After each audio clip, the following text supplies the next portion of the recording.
এই মুহূৰ্তৰ এটা ব্ৰেকিং নিউজ দিব লৈছোঁ MKPTVৰ দৰ্শকক। বিলাসীপাৰাত ভাৰতীয় ষ্টেট বেংকত কুখ্যাত ডকাইতিৰ লক্ষ্য। বেংক নিৰাপত্তাৰক্ষীৰ কবলত ডকাইতিৰ মূল মাষ্টাৰ মাইণ্ড।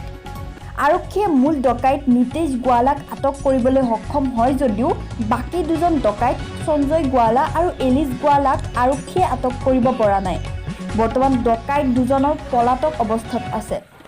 বিলাসীপাৰা থানাত আটকাধীন ডকাইতক নীতিশ গোৱালাক আৰক্ষীয়ে সোধা-পোছা কৰি থকা হৈছে। বিলাসীপাৰাৰ পৰা ফৰিজুদ্দিন আহমেদৰ ৰিপৰ্ট, MKPTV লাইভ।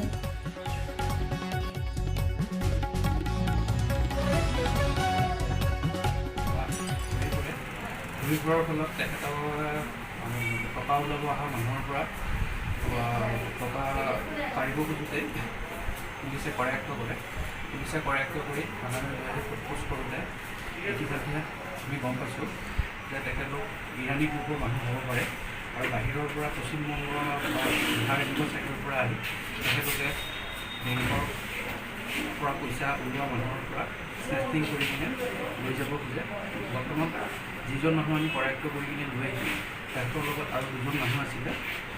আমি কৰায়ত্ব কৰা মানুহজনৰ নাম হৈছে ক্ৰমে ৰীতেশ গোৱালা, আৰু সেই ৰীতেশ গোৱালাৰ পৰাই আমি সোধ-পোছ কৰি কিনে জানিব পাৰিছোঁ যে তেখেতৰ লগত আৰু দুজন মানুহ আছিলে, সঞ্জয় গোৱালা আৰু ইলিছ গোৱালা। ইতিমধ্যে সঞ্জয় গোৱালা আৰু ইলিছ গোৱালাক ধৰিবৰ কাৰণে আমি যত্নবান ৰাখিছোঁ, যাতে অতি সোনকালে এই দুজনো মানুহক কৰায়ত্ব কৰি কিনে আমি উচিত শাস্তি দিব পাৰোঁ। আৰু বৰ্তমান আমাৰ নীতিশ গোৱালাক ধৰি আনিছোঁ, আমি আমাৰ তদন্ত অব্যাহত ৰাখিছোঁ, যাতে আমি আৰু তথ্য কেনেকৈ ওলাব পাৰি, কেনেকৈ পশ্চিমবংগ বিহাৰৰ পৰা আহি কিনে তেখেতলোকে এনেকুৱা ধৰণৰ চুৰি কাৰ্য কৰে তাৰ ওপৰত আমাৰ নজৰ ৰাখিছোঁ। আজি কোনোবাৰ ওপৰত তেওঁলোকে আক্ৰমণ কৰিছিল নেকি? আক্ৰমণ কৰিব ওলাইছিলে।